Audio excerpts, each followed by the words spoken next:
Job was a wealthy man who loved God and wanted to follow God's plan. One day, Satan came before God.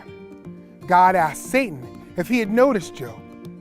No one else on earth is like him. God said Job was an honest man. He feared God and turned away from evil. Job only follows you because you protect him and bless him, Satan said. If you take away everything Job has, he will not follow you anymore. So, God gave Satan permission to take away everything Job had. But Satan was not allowed to hurt Job. Satan sent men to steal Job's animals. He caused Job's children to die. In one day, Job lost all of his wealth and his children. But Job continued to follow God. Satan came to God again. He said, "If Job gets sick, he will not praise you anymore." So God gave Satan permission to make Job sick, but God did not let Satan kill Job. Job became ill with sores all over his skin. "Do you still have faith in God?" Job's wife asked. "Curse God and die." But Job said, "That's foolish. How can we accept good things from God and not trouble?" 3 of Job's friends came to visit Job.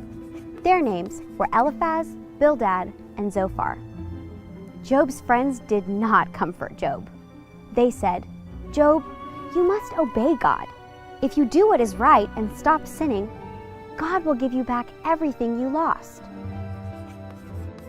"I haven't done anything wrong," Job said. Job wished he had someone to talk to God for him. He wanted answers because he did not understand why he was suffering. Finally, a man named Elihu came to speak to Job.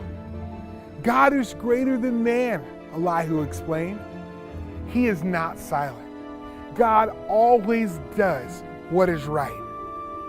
Then God spoke to Job through a whirlwind. God asked Job, "Were you there when I made the earth? Are you the one who told the sea where to stop? Did you decide when the sun would rise or when the snow would fall? Did you put the stars in the sky?